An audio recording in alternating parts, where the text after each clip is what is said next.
So any questions from homework? Yeah. 2.5, number 78.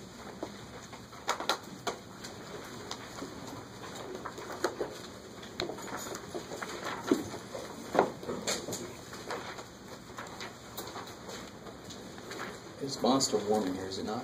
It's not just me, right? Let's see, these are for more than just decoration.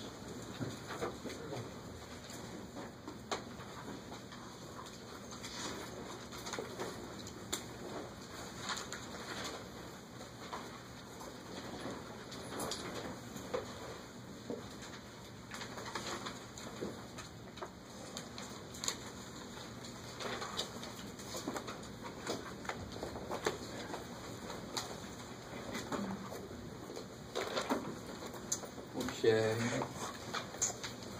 2.5 number, which one? 78. 78.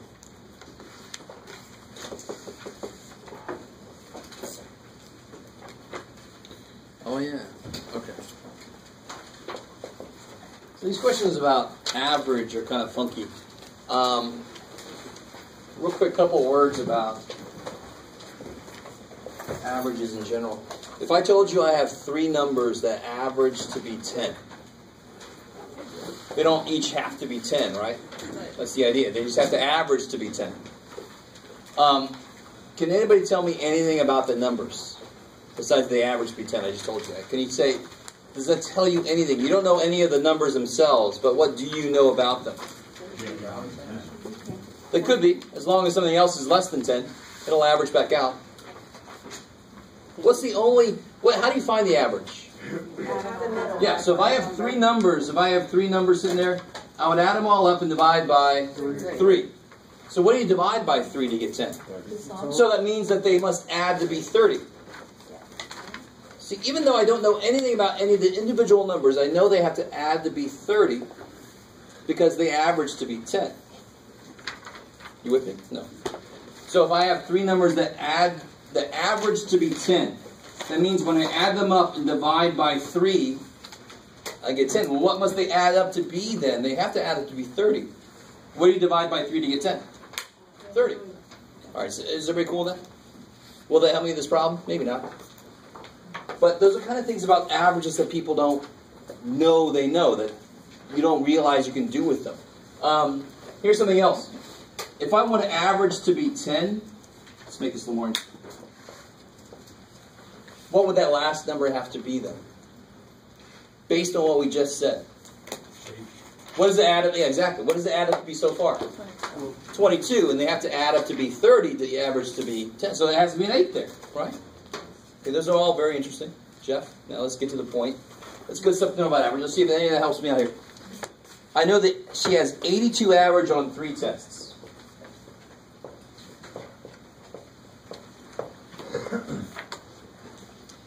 And I know her average on the first 2 tests is 85.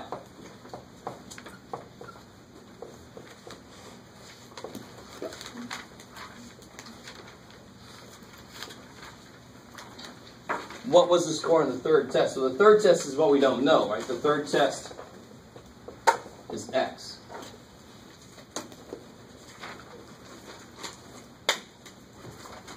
I like this problem. And in fact, what I just told you really comes into play here. So I have 3 tests. One of them is X. The first 2, you have no freaking clue what they are. But you do know that the first 2 average to be 85, right? You guys with me so far? So here's test 1. Let's call it test A, test B, and test X. You with me?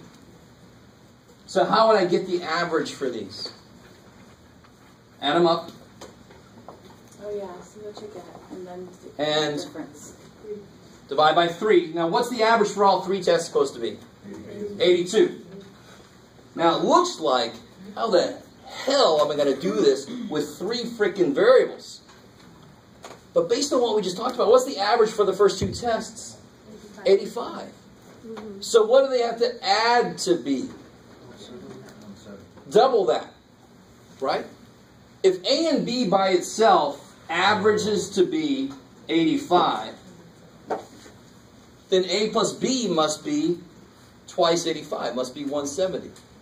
It's an idea of how many points do you have so far and how much more do you need to make something happen. So far I have 170 points. I have no idea what I made on test 1 or test 2, but I know that together they must be 170 points. Because I would average out to 85 then.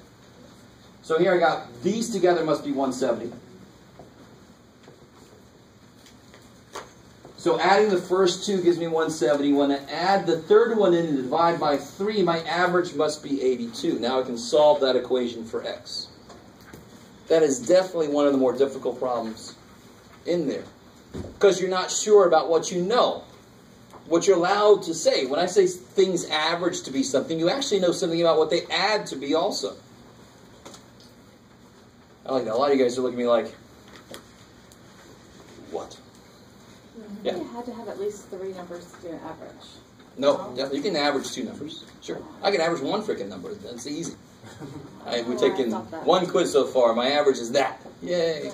Yeah, so that's fine, right? In fact, the funky thing about averaging 2 numbers is that will always be the number that's in the middle of the 2. Kind of funky. Think about it. But you don't have to know all that. Yeah. In the order of operation, where does the absolute fall? Well, real quick, before I get there, is everybody at least semi-decent with this? I mean, this is one of the harder ones in there. So if this is one of the only ones you had trouble with, that's pretty damn good. Can we solve the equation? Can you? Yes, that's my question. No. What do I do next? What's the worst part about that equation? 3. The 3, the divided by 3, so let's kill it. It's an equation, I'm allowed to do that kind of thing, right? How do you kill the 3? Yeah, do the opposite. It's dividing, so I'm going to multiply by 3. Bang. So I get 170 plus x equals 246. 1 step away. Just got to subtract.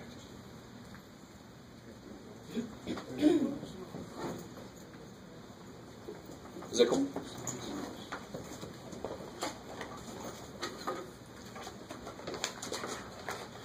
So here you get, if you subtract 170, you get 76. Sweet.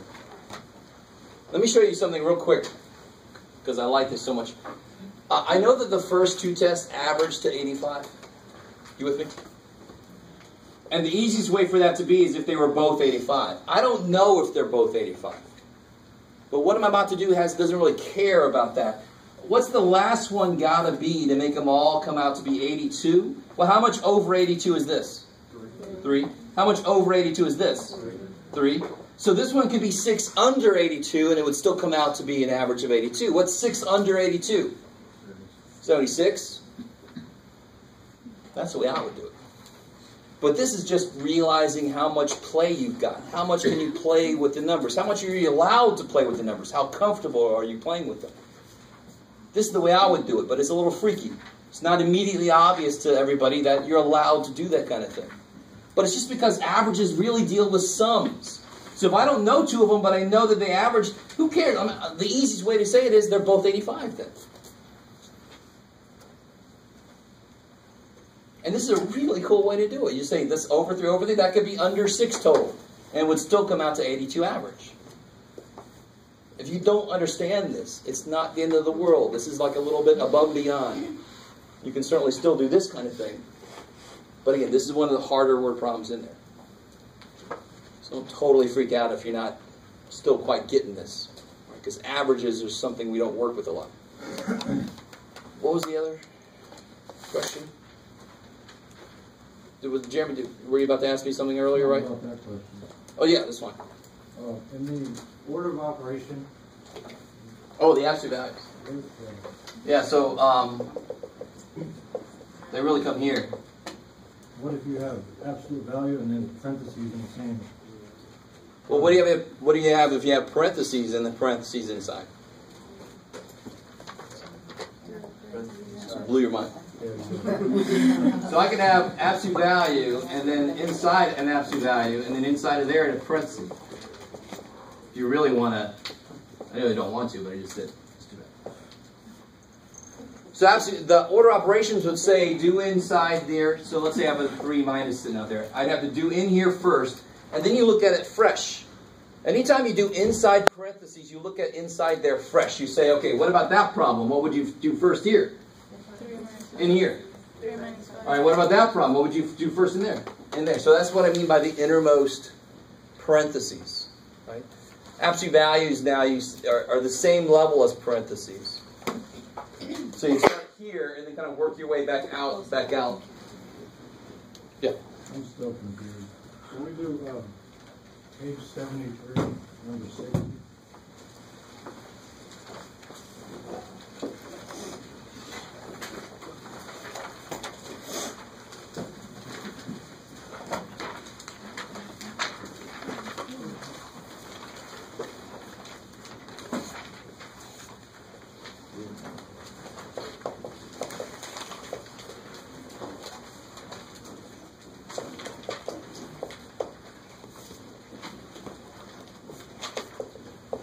So realizing absolute values are the same as parentheses in terms of order operations. What would you actually do last here? Minus 3? Yeah, this part, right? I'm looking at the wrong one. Yeah, that one. So you do this last. Everything in here is inside absolute value, so it's automatically bumped up to the top. The very first thing I do is parentheses or absolute values, right? They're the same. They're in the same level order operations. So I have to do in here first. So that parentheses on the right side. No. I'm glad you're asking this. This is not parentheses. It is parentheses, but it's not what it means. The P in order operations means inside the parentheses. What operation does this show? Multiplication. Okay. They could have written that. Well, why wouldn't they write it like this? Because it's really easy to lose that dot next to that minus sign. So they have to pretty much put it in parentheses. So parentheses themselves are sometimes used to show multiplication. Just because they choose to use that symbol shouldn't bump it up in the order.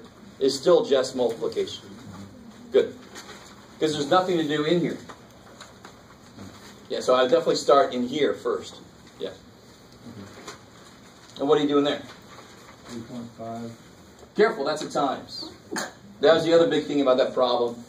They try to make it clear, if it's way the hell down there, that's a decimal. But that's right in the middle, that's a times. 8. No, it's 15. Good. Wow. So negative 15. I thought absolute value. I haven't done the absolute value yet. Oh. I'm doing inside the absolute value. I haven't applied the absolute value yet. Subtract. Good. 32. Good. And I got this stuff I could worry about here later. So I'm not done inside here yet. Right?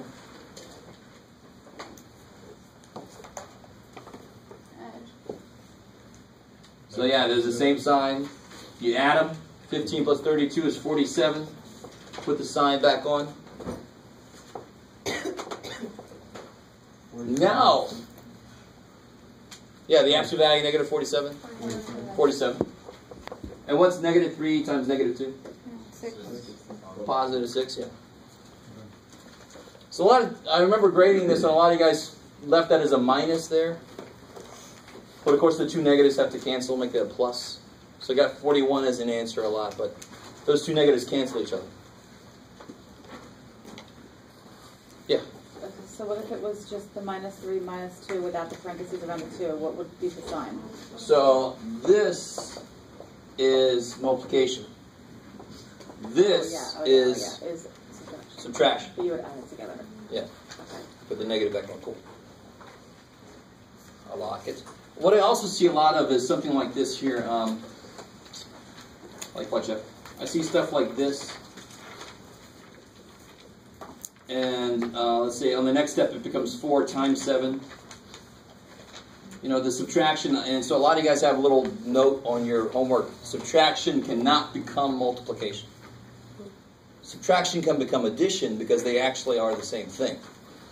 Subtraction is just adding a negative, right? But there's no way in hell subtraction can become multiplication, so you gotta be careful. What mistake did this person make? They brought the negative in and thought that that made the 4 just suck over there, right? But what should happen for plus 7 plus 2, if you want to do that, right? You certainly could. You guys kind of with me? So be careful. That if it's subtraction there, it better still be subtraction. Or if it's minus and negative, it can at least become plus. It can become addition. But there's no way in hell it becomes multiplication. Yeah? I'm having an issue sometimes where I would do things as they come. So where I'd get negative 15, I would then subtract 4 and then multiply that by 4. Oh, yeah. So, because I know you're supposed to do that in some problems, you're not at all. You always follow this. Always. Always. So I'm going to subtract last in here. I'm going to multiply these, multiply those, and then subtract those two. Because subtraction comes way at the end. If I were to do this, then I would do this and do the times 8 at the end. But those parentheses are what tell me to change things up. It elevates all of that to the top. And the reason that's hard is because grammar in English was difficult to get down. I know I had trouble with comma placement, all that kind of stuff.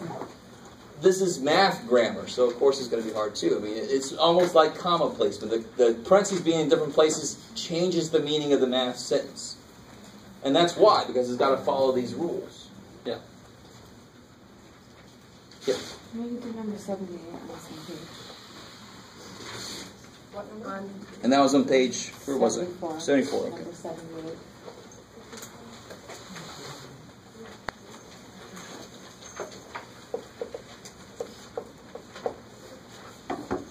This one, yes. 1/11 is 0.0909. This is number 78. 2/11 is 0.1818. Do you see why that makes sense? What's twice 9? 18. So then it says, what's 0.2727? Well, what did I... If 0.0909 is 1/11, then twice that is 2/11. Yeah, that's got to be 3/11. Twice 9 is 18. And of course, if I double one side, I better double the other side. So if 1/11 is 0.09 forever, 2/11 must be 0.18 forever, right? Because it's double 1/11. So 0.2727 is triple that. So part A is nice. What about part B? 10 and 11. Where am I at here? Oh, 9090. Yeah. You sound like Mort. Well, somebody got my joke. I was thinking it as soon as you said it. 9090. Yeah, so all I did there was multiply by 10 to move the decimal over once, right? So if 1/11 is 0.09, 10/11 is 0.90, because I multiplied by 10 to get it. So this must be 10/11.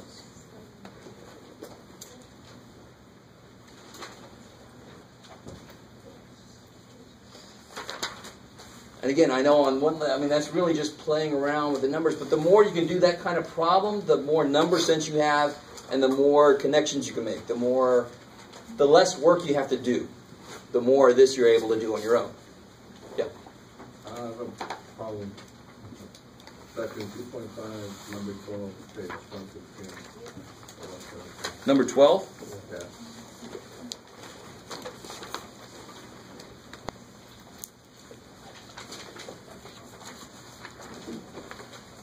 Page 117. So this one says NASCAR Carl Edwards won with a time of 2:42.5 for the 400-mile race. At one point, Edwards was 80 miles closer to the finish than to the start. So it's a 400-mile race.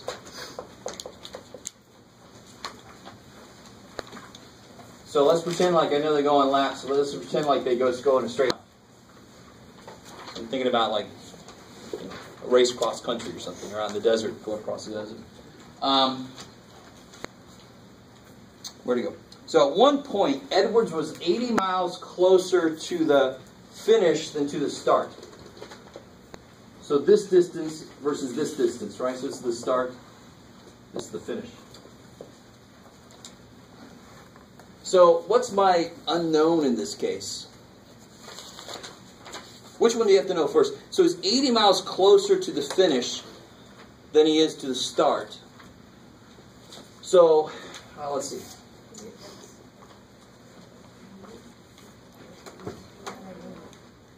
Yeah, this one's definitely a little bit weirder than the other ones, but he's 80 miles closer to the finish than he is to the start of the... 400 minus 80?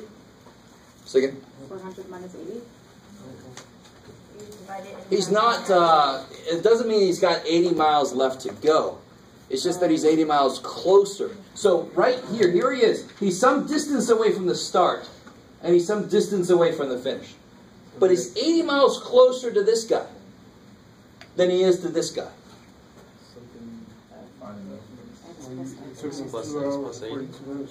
Yeah, that part's the red herring. That's the part that has nothing to do with this problem. Some problems will throw you numbers that you don't care about.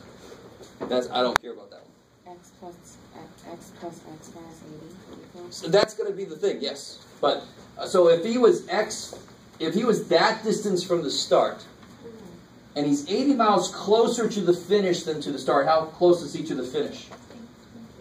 Yes, he's 80 miles closer, so he's 80 miles less far away, right? If this is 200 miles, this would be 120 miles. He's closer to the finish than he is to the start.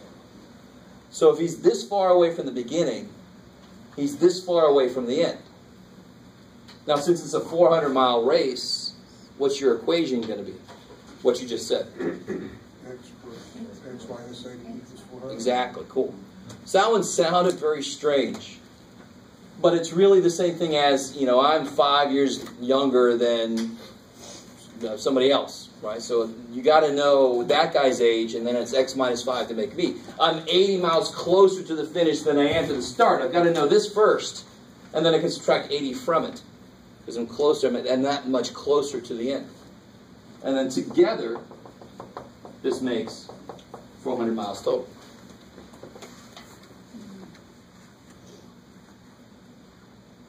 So I can see where if you read that very quickly, you might think, okay, he's 80 away from... No, it says he's 80 miles closer to the finish than he is to the start. Say again? X, well, then X is how, right? Or the minus 80? So 2x and x is 2X. 2x. Add 80 Oh, add it. Okay. to make it cancel, right? Okay. So 480. So x is 240? divided by 2, 240. So he's 240 miles from the start, right? So how far is he from the finish? 240 minus 80? 160. 160. Which makes sense, thank God, because those two add up to be 400, the whole race. Yeah. I was just thinking, the way I did it, I just took the middle, which was in 200, and then I tacked on 80 to that, and I got 280. So, Which is where not... did I go wrong? Right. Because if you do that, if you find the middle, and then you just tack on 80, that doesn't say how far he is from the end. You're tacking on 80 this way. So you're at 280 here. So you're 120 miles away from the end, Right. but you're 280, you're not 80 miles closer, you're 160 miles closer.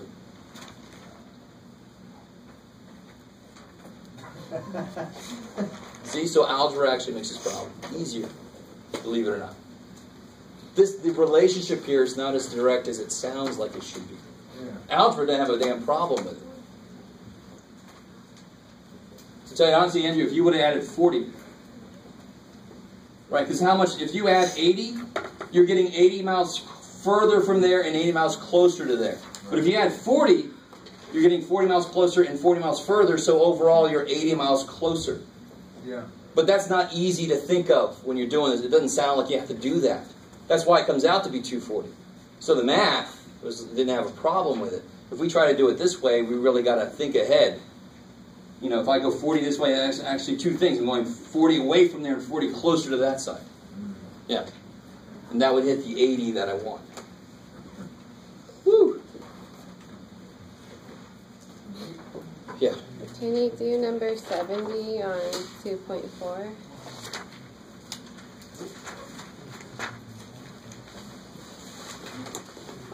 Oh,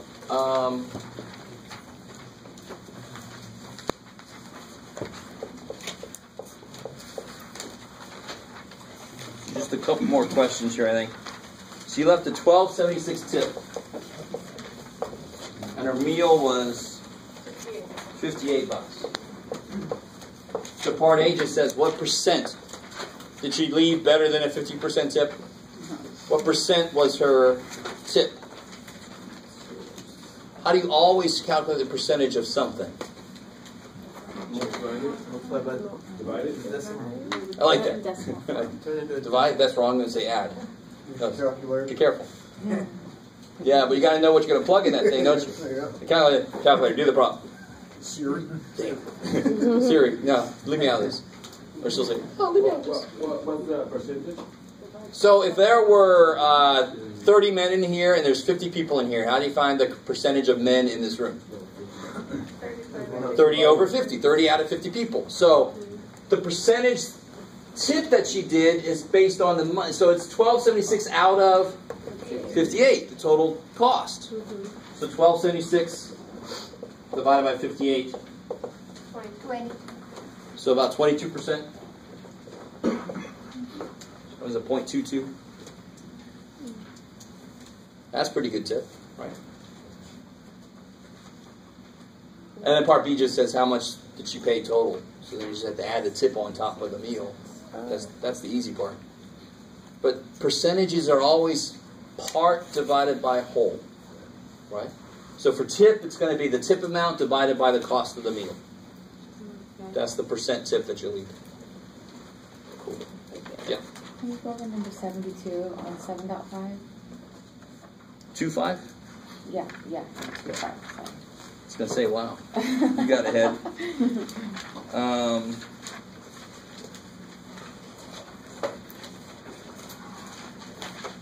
Oh, yeah. How much is this today? Oh, good, yeah. 72. Oh, you So, remember this. Anything after synthesis means it's going to be difficult. So that average one we did earlier, going in, you know it's going to be hard.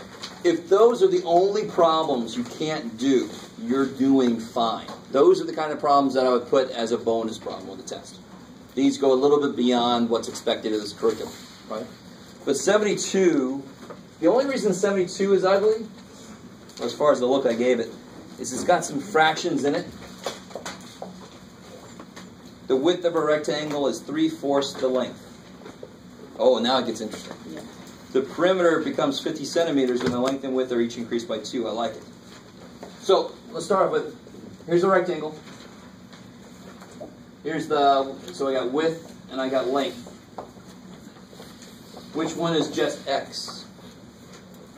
The width of a rectangle is 3/4 the length. Yeah, the length is x because the width is something to do with it. So I got to know the length first. And the width is 3/4 that, so how do I write that? Yeah, 3/4 x. Right, 3/4 of something, of in that case means multiply. Fraction of or percentage of means multiply. And with it 0.75x? No. You could, but don't.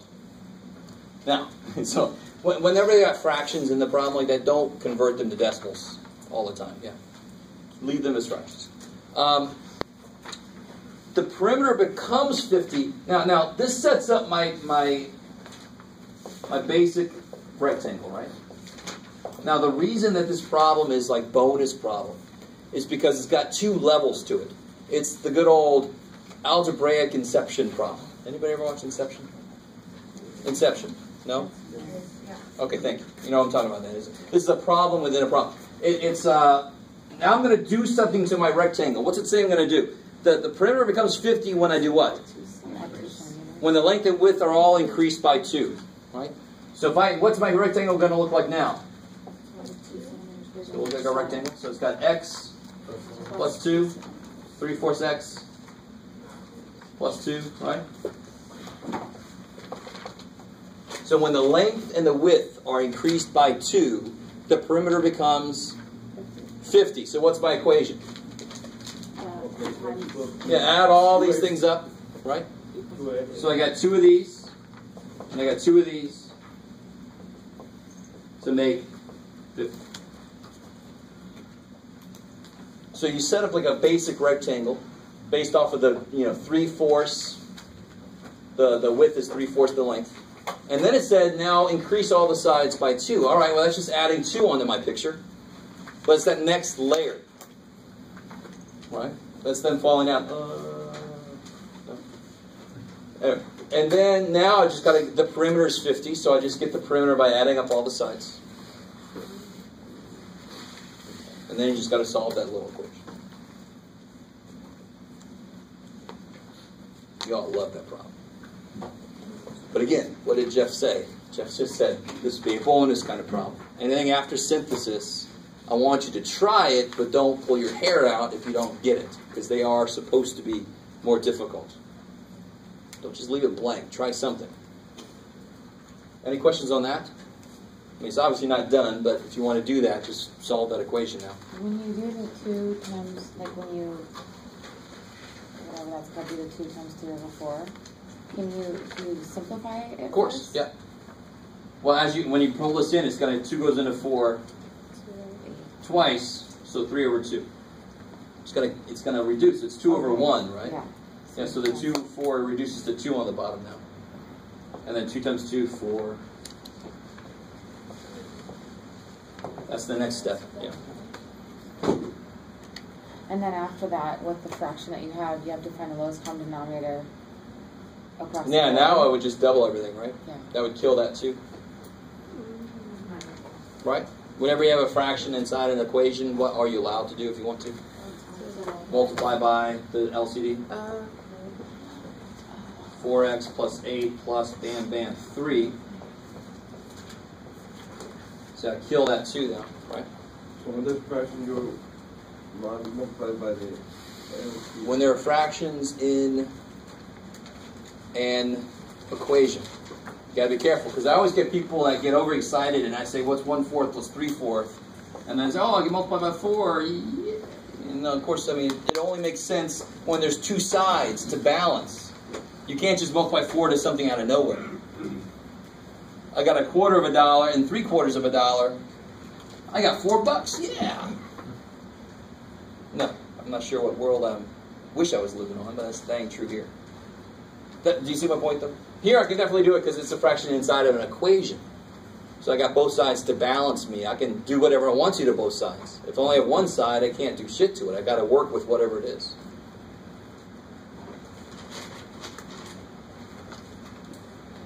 Yeah. Section 2.2, number 105.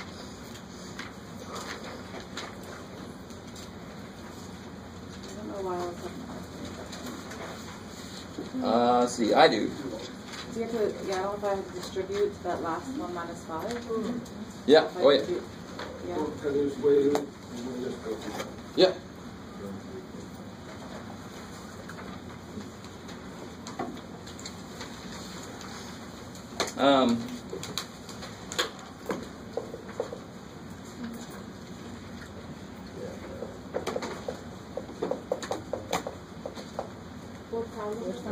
Hold on. 105. Page 92. Section 2.2.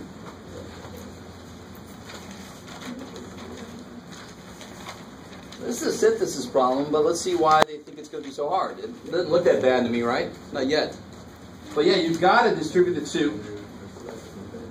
And you've got to distribute the -1 out there, right? It's minus this, so both of these are going to change sign. Yeah, so this will be 10 minus 4x minus 1 plus 5x. Good.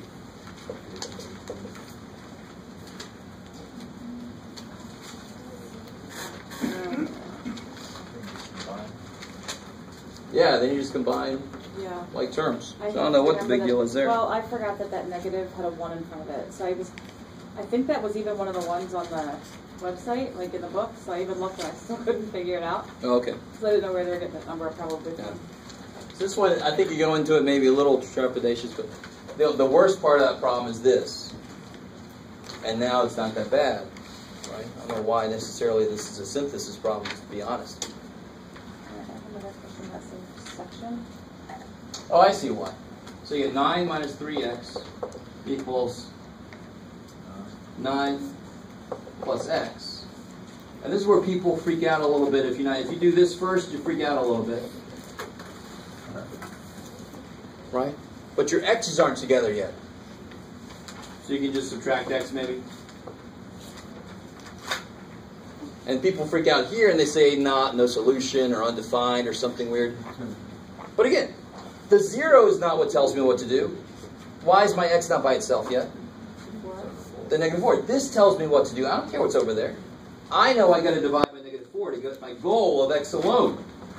Then I worry about what the hell that is. And of course, 0 divided by anything is 0. Yeah. So it's just no solution when the 0 is on the bottom? Exactly. Well, yeah, exactly. That would be undefined. But in an equation, if that happens, there would be no solution. Yeah. And in the same section, I was having confusion with like the identity and the Contradiction. contradiction.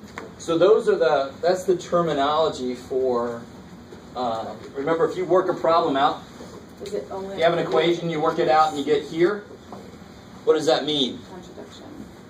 It's a contradiction, but more importantly to me, the word is nice, but what's more important is what the hell the answer is. What's the answer? No answer, no solution, right?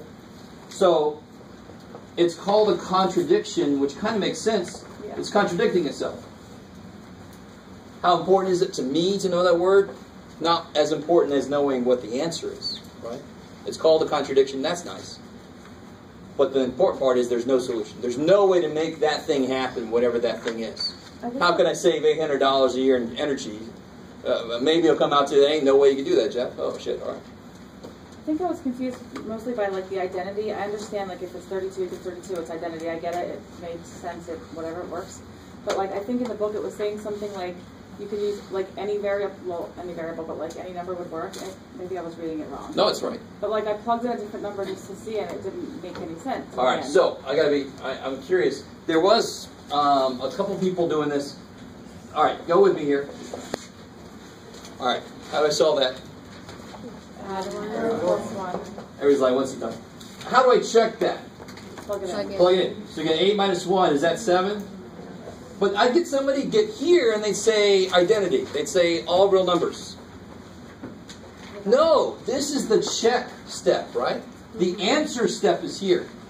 If this is true, then that is the answer, right? So that proves that that's the answer. This does not mean identity. This does not mean all real numbers. It means that's right. When you plug this in, does it work? Yes. If I were to work a problem out and get it something that's always, if that's what I get, now that is an identity. That is all real numbers. Because that's the answer step, right? That's not me checking the answer. That's me getting an answer. Because you can make that -1 anything and it would still work? No, because you can make it any damn thing, period. So this means all real numbers. This means, and the word for that is identity. I can't spell it. There it is. Identity. There it is. Good movie with John Cusack, by the way. Never seen it. One of his last good ones. So that's, and again, I don't care too much about that. I just want you to be able to say all real numbers there. But what that means is you plug in any damn number you want to and it'll work. Plug in an 8. 8 minus 1 is 8 minus 1. Okay. Oh, it's exactly same on both sides. Yes. Okay. But be real careful. When you check it, you're just checking to make sure that that number makes it work. If it does, then that is the answer. This does not mean all real numbers. That is not me getting an answer. That's me checking an answer. You guys cool with that? Mm-hmm. Yes. So that's the same as a statement. This one here is just a representation. Statement representation. Yeah, this is kind of the reason we call it an identity is it's almost a rule. T minus 1 is itself. So the word identity kind of makes sense. I am me. It's my identity, right? It doesn't change from one side to the other, so it stays true to its identity. But this is still an equation until I solve it and see what it really, that it's an identity. This is an equation. They're both equations. This is a specific type of equation. This is an identity. Whereas this one it's what's called conditional. That's not a statement, though. Because it says it's stated. It's a statement. Well, we have expressions, which means there's no equal sign. We have equations, which means there is an equal sign. Yeah. So number 49 would be an identity. 49? No. No? Oh, plus 3. Yeah, you don't get the same thing on both sides. Oh, I got 0 plus 3 on both sides. Well, I simplified it. I'm not sure. If you subtract 2x... 0. Huh? Oh yeah, I subtracted 2x. Yeah. And then I had 4x plus 3 minus 3. Yeah. But then when I checked it, I got 6 times... No, wait, checked what? You haven't gotten to the answer. So if you start with this, you subtract 2x.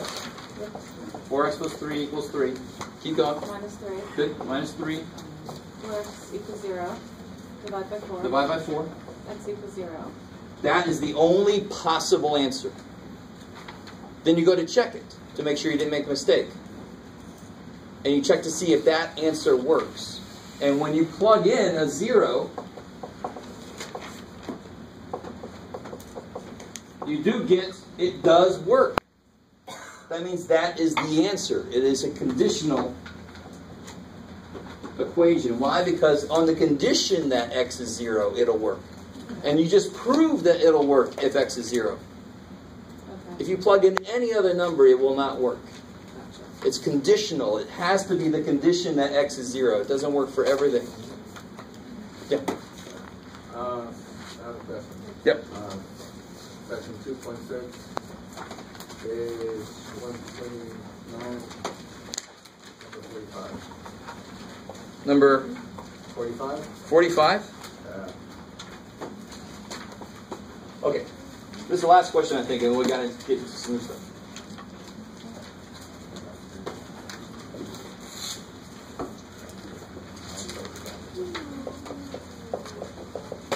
This one here? Okay. So how do I solve that? Add 6. Okay.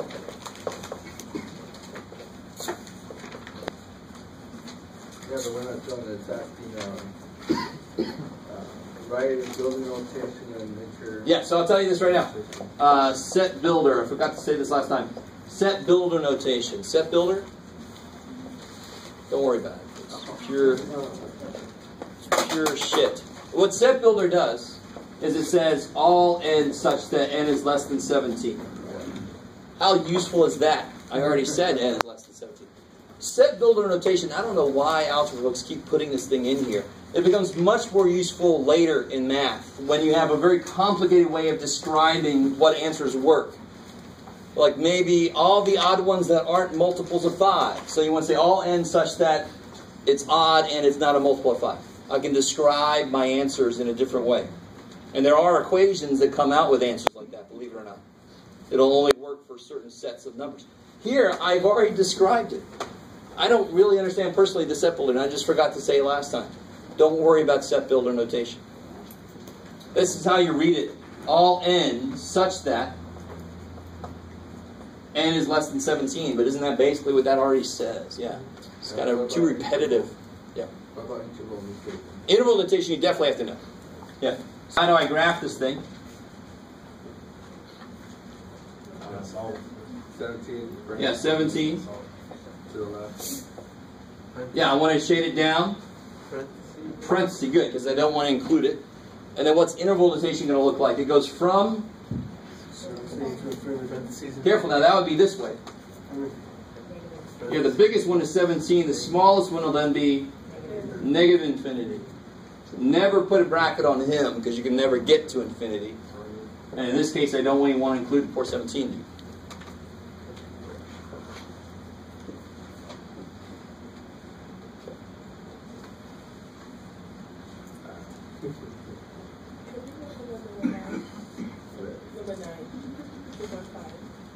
2.5? All right.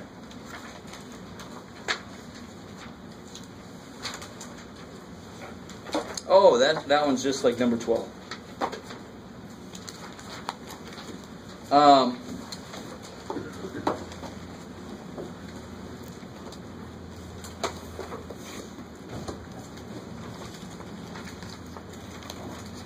Yeah, okay. And that one has the same kind of red herring with the times. At some point, so he's traveling, it's number 9 is this unicycling dude. And he goes 235.3 miles.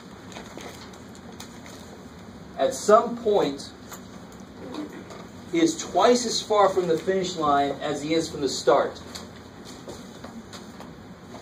I think this was a little bit easier.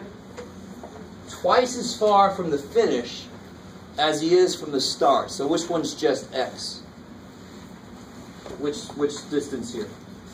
Start. Yeah, because now he's twice as far from the finish, right? And what are these two supposed to do? Add up to be 234. exactly. So they can solve for how far he's gone so far. So that was a lot like that NASCAR problem we did, but I think this one's actually a little bit easier to read for some reason.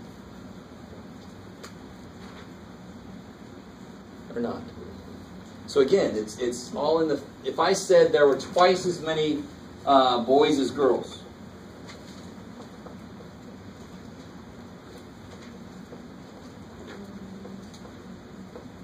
which one is there more of? Alright, so does that help you figure out which one do I have to know first? Yeah. Girls, because then how do I figure out how many boys there are? Twice. Double it. Exactly, cool. So this is the same idea. He's twice as far from the finish as he is from the start. So I got to know how far from the start he is first. Call that X. Now I know he's twice that from the finish line, 2X. So it's all about, can you figure out what's just X? Because then you can build everybody else off of that. Sometimes it's the hardest step, is to figure out what the hell is just X. But here the equation, this plus this equals that, and you can solve for X. Not too evil.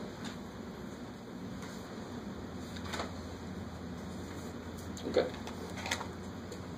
Alright, let's get into some new stuff.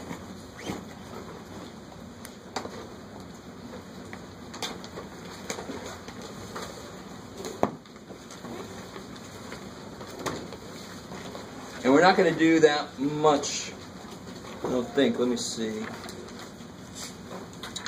See how far we get.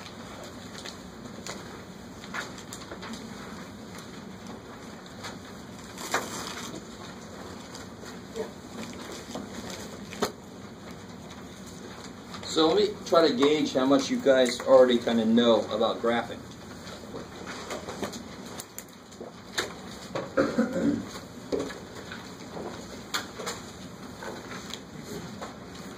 Oh yeah, okay.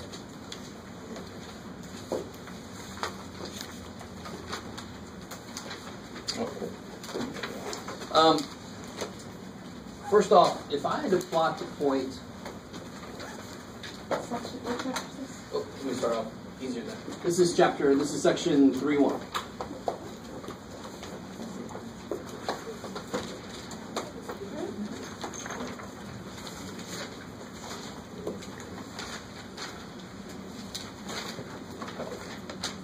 Okay. We good? Let me take a step back. If I provide you with a graph,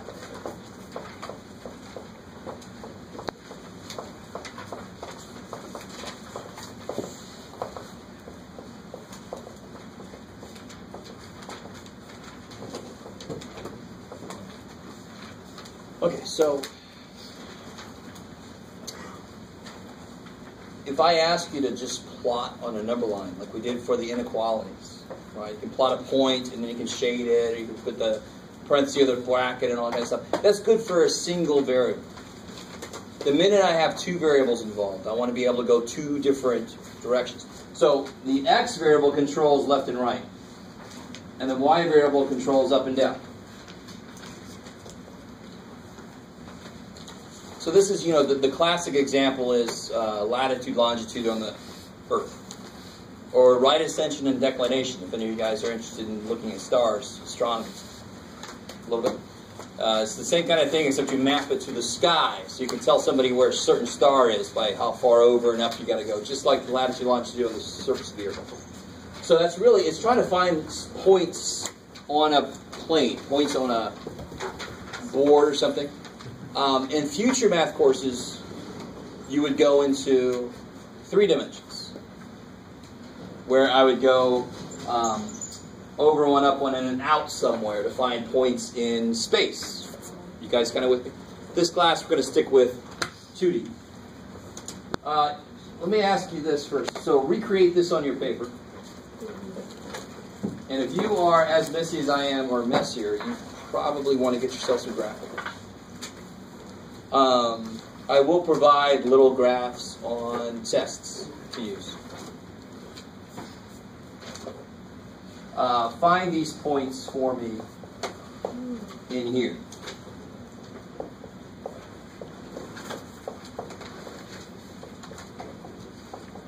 Oops. Make that -4 there.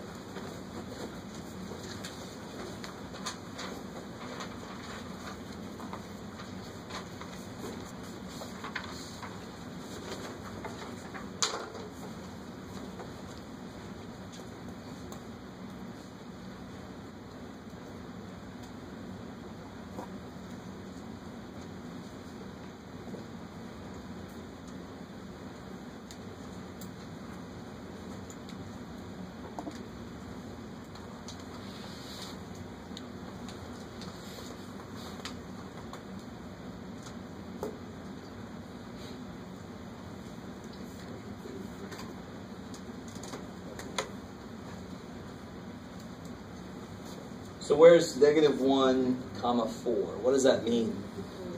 Yeah. So this is x, y, right? Alphabetical order unless otherwise stated.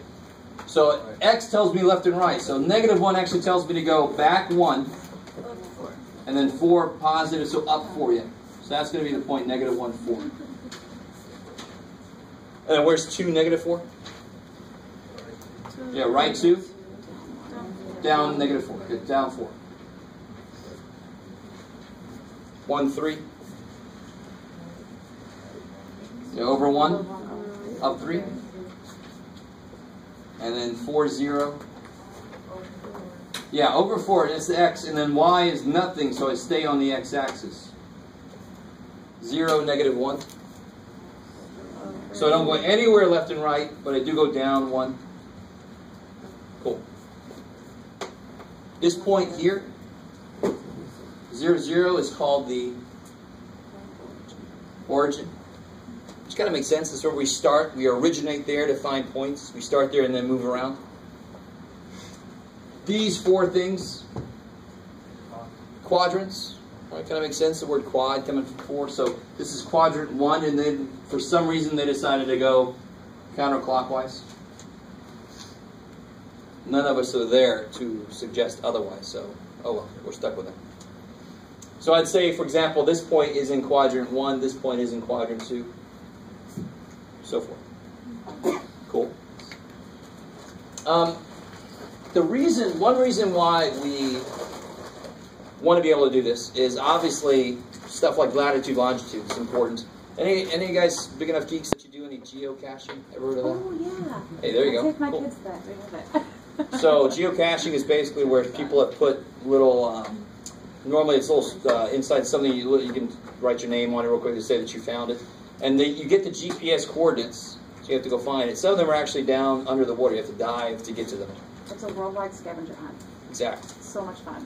Where the treasure is just finding the thing. Yeah, there's no actual treasure. But to be able to find GPS coordinates are just latitude, longitude. So you have to understand this about finding a point. You have to get a good enough, precise GPS to find it. But also for us in mathematics, this is the building blocks for better understanding functions. So just to jump way ahead for a second, if I throw a ball, it's going to take a shape much like that, depending on the wind and so forth. But let's just say there's no wind. Throw the ball pretty good. So it's going to follow this path, and it's going to be parabolic, right? So there's going to be a function that describes that. So being able to plot the points that come from that function and see a shape, to actually see a visualization of it, is useful. If I have a function that comes from some situation, I want to plot it to kind of get a feel for what the hell that thing does. Right? So it's a nice visual representation of what that thing is doing over time. Okay. So that's where we're headed, obviously. The next step is to plot actual functions. And first we're going to start with lines. So kind of moving in that direction.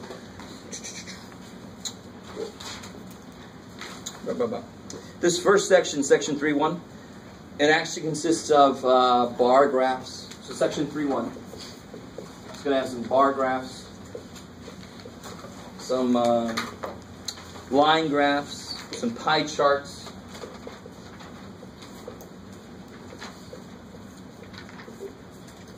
It's just testing your ability to read those off. So, for example, if you look on page 154,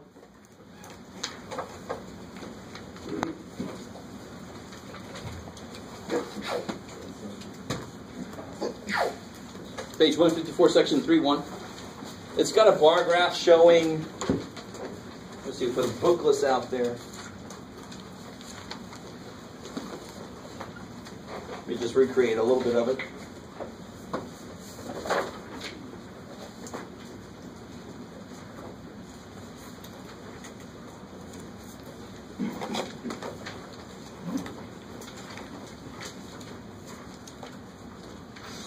So it says, depending on how much you weigh, this is the number of drinks you could consume, and those drinks are defined to be 12-ounce beer, or a 5-ounce glass of wine, or a cocktail containing 1.5 ounces of distilled liquor. Of course, that's what we're doing when we're drinking, is carefully measuring.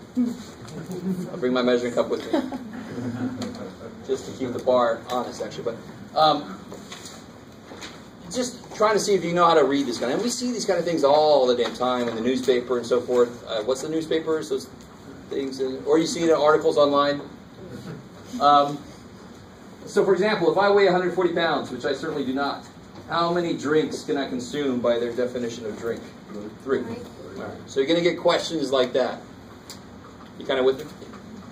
So I'm hoping we all have had enough exposure to these kind of things to be able to read it off. If you have any trouble with that, certainly come and see me. I want to focus more on the creation of graphs ourselves, not just reading off somebody else's graph.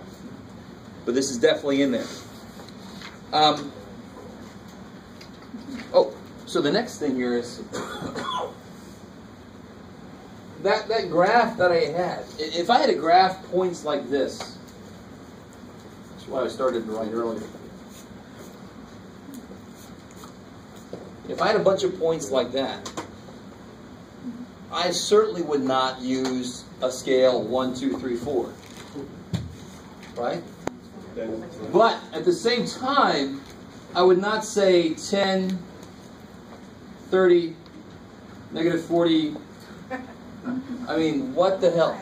So what's wrong with this? I can find all my points. There's 10, 30. There's negative 40, negative 60, Jeff.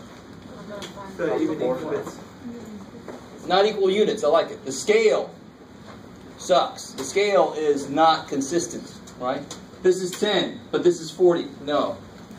So you have to be able to find all of your points on there, but you have to do it in a way that the scale is consistent. So if I have points like this, I'm going to set up my scale first while keeping an eye on them. So I know I have to be able to get, so here's like 10, 20, 30, negative 10, negative 20, negative 30, negative 40. And then to get up to, and then I could even do this one, I could even do 15, 30, negative 15, negative 30, negative 45, negative 60, right? You'll actually hopefully have real graph paper. Yes? So they don't have to be the same? No, definitely not. In fact, we see that kind of thing all the time. Very often we'll see stuff like, here's 2009, here's 2013, and this is 1, 2. I mean, we see that all the time. The axes themselves don't have to have the same thing, but it must be the same on any given. On the x-axis, it must be exactly the same amount. Otherwise, it's too easy to lie with this. I can make this 10, 20, and then 300. And I do that just to make it look different than it should, and I can lie to somebody. Or very often what you'll see is 15, 30, and then 600. And then, somebody says, well, here's the CEO pay, and there's not that big of a deal. Screw you. CEO dude, you're way the fuck in. Right? Yeah. But wouldn't the Y still have to be like the 15 has to be a little bit above where the 10 would have been? Or do you not? No, doesn't matter. Each one can have its own tick mark length, and of course mine is not that greatest because I'm doing it up on the board. But they should be the same distance apart, and each distance should mean the same thing. So once I've established that's 15, then it better be 15 all the way. Now what's wrong with this scale here?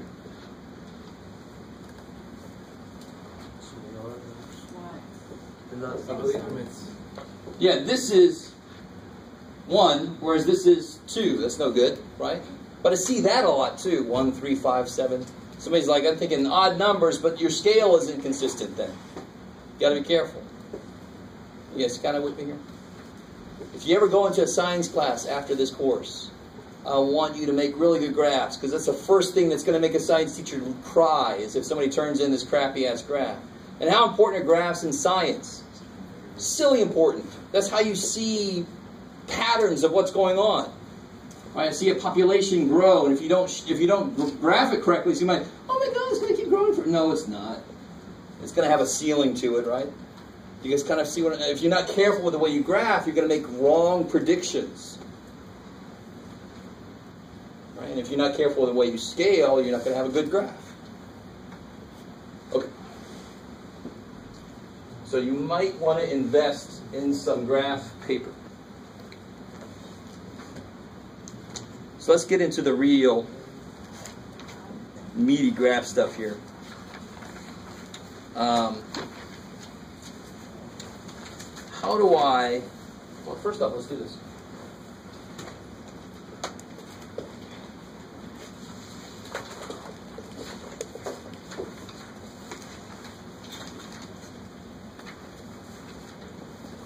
All right, so here's another even better reason why we graph things in math. Yes, sir? Minus x on both sides? Almost. We're not quite there yet. Yeah.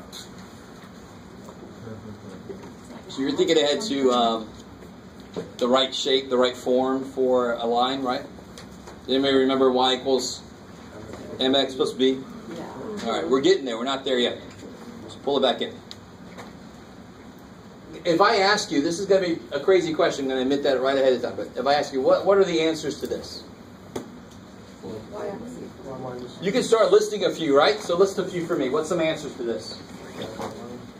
7 and 1, 11. 6 and 2. 4 and 4. 5 and 3. 900 and negative 892, that's right. I mean, so how many answers are there? Infinite number, because we skipped all the freaking decimals and fractions and stuff. Every single possible x you can think of, there's a corresponding y that will make 8 come out, right? As evidenced here. As long as they're 8 apart, you're good to go. Or as long as they add up to 8 in this case, you're good to go. So, if somebody wants me to give all the answers to an equation with 2 variables in it, all right, screw them. But the quickest way to do it is to give them a picture. If I draw the line, and really the connection here is if I plot these points. Let's see. So I got...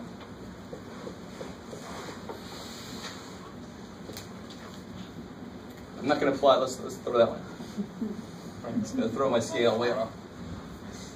Come on, Joe. I'm going up to 4. Good. And just put those on there just for good measure. All right. So 7, 1, 6, 2,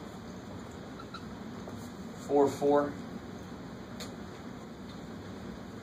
and 5, 3. Of course, you can see even my horrible scale, these are lining up really nice. Make that big.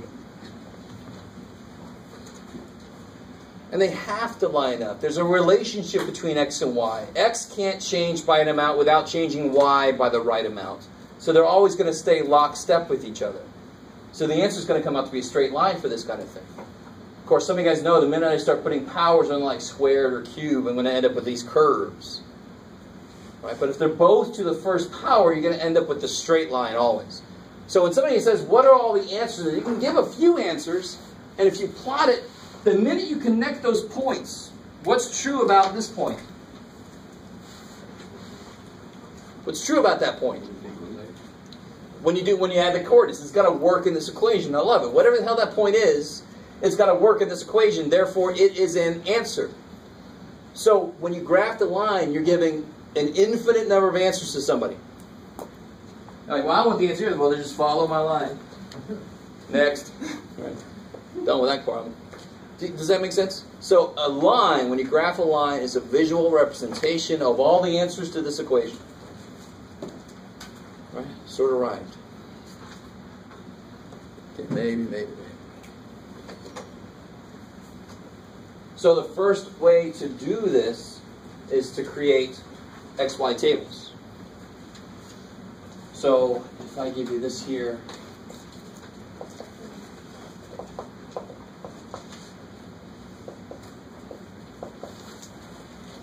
yes, ma'am. Now, with the lane, with the arrows, you put arrows on both ends. Yeah, it should be a little bit, sorry. To make sure. I think I tried to, and it just never got. Continues on and on. Exactly. Isn't there a time where you graphic where it wouldn't have an arrow? It'd have to be somewhere defined in the problem that y is not bigger than something. You know, like if the y's represented the number of people, you wouldn't want it to go below 0 because that would get freaky. Does that make sense? Yeah, but then you wouldn't even draw the line because you don't want 1.5 people. That's true. But if it's like the electricity, the amount of electricity is not going to go below 0. I can't have negative electricity. That would be like a flow of electricity. But there could be places where you want to do what's called restricting your domain, which means restrict what values x could have, or even what values y could have. That's restricting the range. Right? Now, how would that look like? You put a dot? Yeah, you would just have a dot to indicate the last point. That's it. It's like array. Array? Is that called array? It's the dot with the arrow? Oh, if it's a dot with an arrow, it's called array. That's right. We're not going to get into all geometry, thankfully. But yes, you're right. It would be array. Okay. So for this problem here, when I want to graph this problem, now again, we all have very different backgrounds, and I know I say this almost every day, but I always have to remind people. So a lot of you guys are to the point where you want to subtract 2x, get the y-intercept, do the up, over. That's awesome. Hold on to that. And make sure everybody's with us. The very first way to do any graphing of anything, you're going to be doing these XY tables as you go out throughout this course and then Math 103, because you're going to be learning new functions. And the first thing you do when you learn a new function is you make an XY table and see what the hell it does. Just get a feel for what this thing will do. So here I start plugging stuff in. So for example, if I put a 0 in for x, I get a little problem here. Put a 0 in for x, what do I get for y? Good, because this goes away. 2 times 0 is 0. Y is 4. So now I got 1 point that I can graph. You plug a 1 in for x.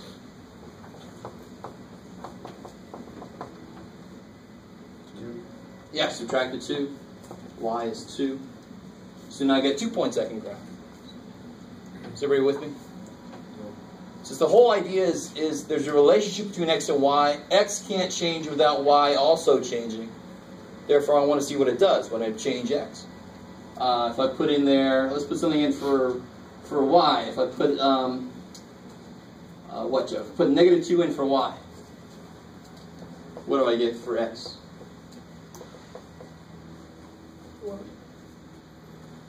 3. Good. So you add 2. 2x equals 6. Divide by 2. So whenever you plug something into an equation, you're really just making a little something you got to solve, right? You plug it in for the variable, and then you solve for the other variable. So I plug a -2 in for y, solve for x, and get 3. And now you can plot those points.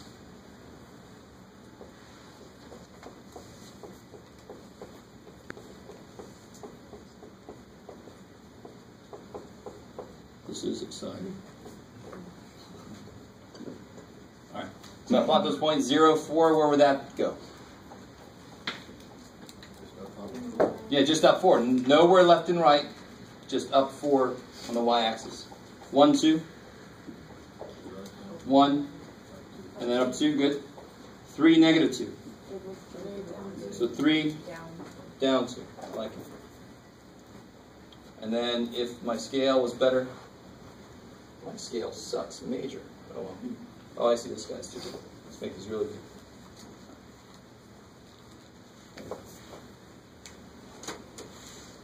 Yes, ma'am.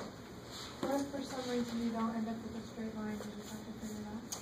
That's why you always do 3 points. Because if you don't end up with a straight line, it's trying to change. So if you only did 2 points, you would never catch a mistake. Because any 2 points define their own line. But if I do 3 points and I see one of them's over there, that's obviously not, so something's wrong. Either that one's wrong, it's supposed to be here, or that one's wrong, it's supposed to be here, or that one's wrong, it's supposed to be there. I gotta So when you check. give us a blank graph like that, it's just 3, all you want is 3 points. Yeah, you only have to do 3 points to graph a line. I very often will have more than that. One of my favorite problems is to give you a problem, give you an equation, and then give you blanks with numbers, right? And you know, I don't know how many I'll give you, just a few. And then you plot them and you graph the line.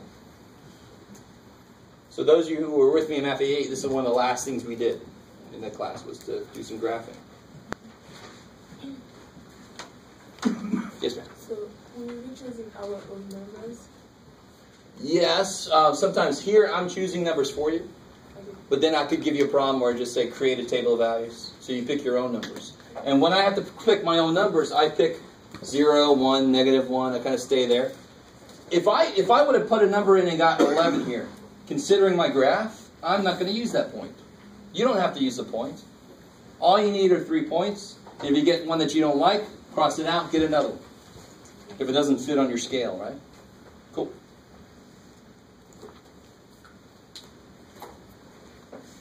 Okay. So here, you guys try this one. So make a table of values and graph it.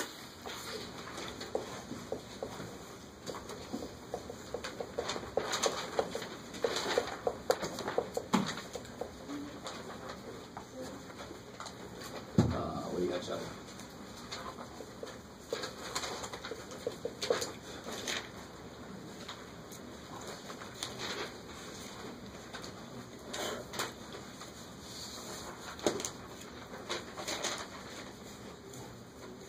That's a little bit even.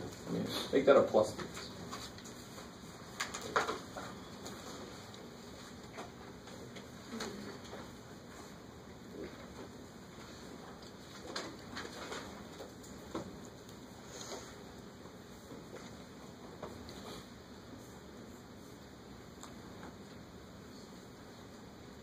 Well, you'll notice something.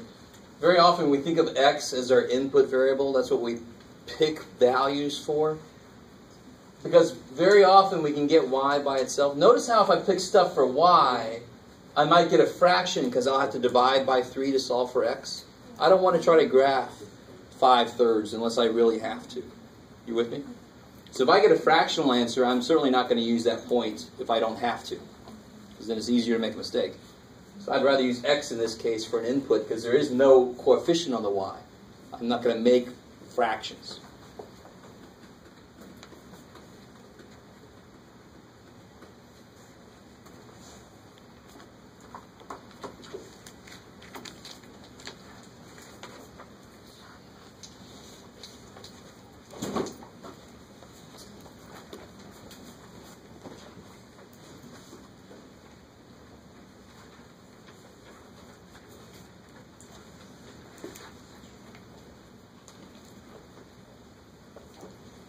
Anybody else come in and not get their stuff back?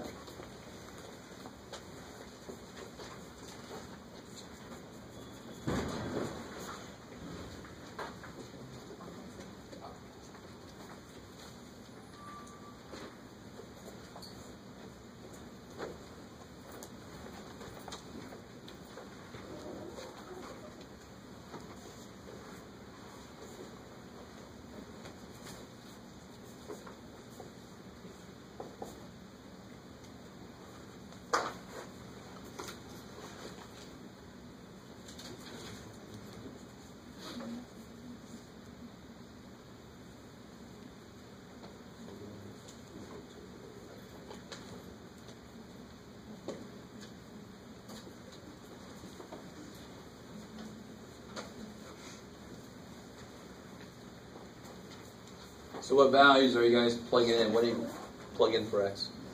Good place to start is 0. Because then when you do that, that basically goes away. All right, 3 times 0 is nothing, so y equals 6. Then if you plug a 1 in, yeah, you get y plus 3 times 1. Subtract the 3, you get y equals 3. Then it seems like a good place to go with the 2. Yeah, when you plug a 2 in, you get 6. Plus 0 is 6. Good, so y's got to be 0. And then that's plenty. So then when you plot this,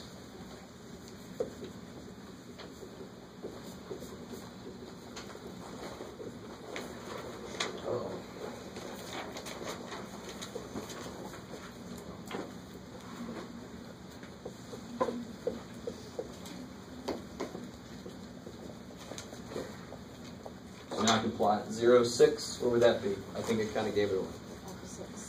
6. 1, 3. I mean, over 1 up. Yeah, over 1. Right. Up 3, good. And then 2, 0. Just over 2. Yeah, over 2. Wait. And then there's my line. Yeah, it's actually pretty straight. Is it possible that Yes? Oh. it's not about a 4 and a 6 in there together? 4? What did you have a 4 for? Which variable? That was where I started. Yeah. So what we're really doing here, remember those old problems, they're not too old yet, but where they'd have a plus b minus c squared. And they say if a is 7 and b is 2 and c, you have to plug it in and solve. That's really all this is. But we get to pick our own stuff very often. So we say, what if x is 0? What would y have to be? If x is 0, 3 times 0 is 0, y equals 6. Y has to be 6. Right? So you pick a number to plug in. So if I did plug in a 4, let me see where you got this from. So x is 4. Y plus 3 times 4 is 6. Y plus 12 is 6. I'm thinking ahead. Subtract 12 and you get y is negative 6. So this should be 4 with negative 6. Now let's see if that makes sense. 4 with negative 6. Yeah, it looks like it's going in that direction, right? Cool. How are we doing so far? Is that decent? There's. You're doing an XY chart to start with a 0. Yeah, I always start with 0. Yeah. And then if I come out with 20 here, then I start going 1, and if that goes to 25, then I go to negative, and I'm trying to bring it back down so I can have a decent scale. Does that make sense? Sometimes the first couple points you can throw out until you get nicer numbers that you can handle. There's 2 very important points on there. We graphed 3 points, but there's 2 really important ones. There's this one and that one. Why are those special points? That's where they hit the axis? That's where they hit the axes, right? So this is where they hit the x-axis. That's called the x-intercept. And this is where it hits the y-axis. That's the y-intercept. Okay.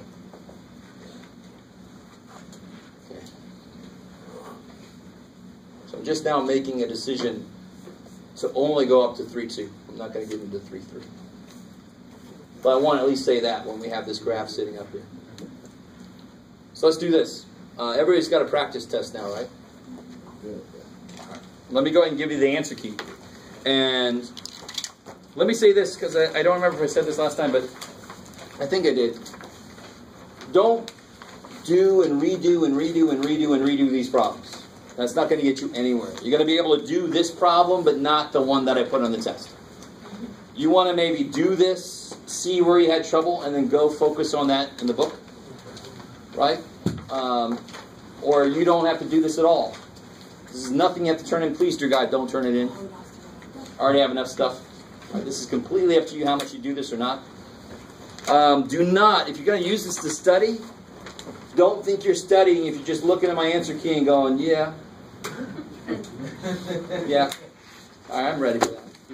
That's not going to do any good, right? It's always easier to agree than it is to do in the first place. Yeah. So for the homework, you say it's gonna be due tomorrow, this time? Yes. Is the last one you're gonna take homework, right? Yeah, all the homework is due tomorrow. And the quiz corrections. So if you want to, you can work on quiz corrections right now. I'm going to give out the answer key, and then we're just going to get into review, and we can do whatever. If you want to do Chapter 3 homework right now, like you've already done all of 2, it's not a bad idea. Get it done and out the way. Yeah. It's up to 3-2 for homework for next. Up through 3-2. I just now decided to give you guys a 1-section break on... That will be on the next test. Don't think I'm going to skip that entirely. But 3-3 will be in the next test. So let me give you guys this here.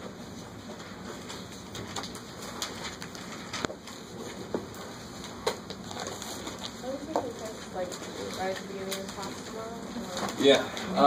Normally on test day, I take a few quick questions, and then we just jump right into the test. And then when you're done, you can head out. How long do we have? Oh, there's no class. I'm not going to design a test that takes 3 hours. So I'm going to give you officially 2.5 hours. Should be plenty. But if you get to the 2.5 hour mark, we can talk if you're still not quite done.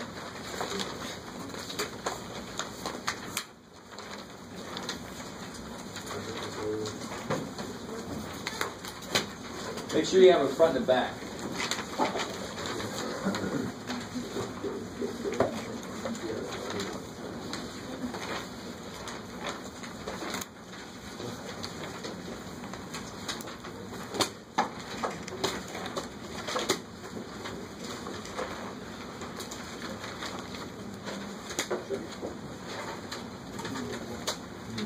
Oh, I had an extra, I'm sorry.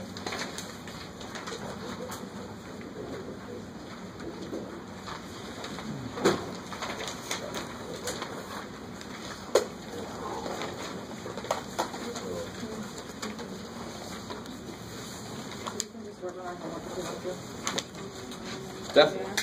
So now, yeah. I'll have the book, so I'm gonna go to the bookstore to make some copies for the homework. Is that okay? You're going to make some copies in the bookstore? No, I'm gonna have the book, so I'm gonna go to the book, to the lab. Oh, I see.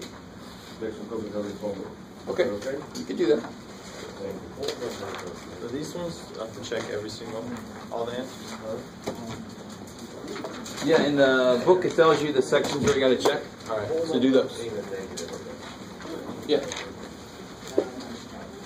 Oh.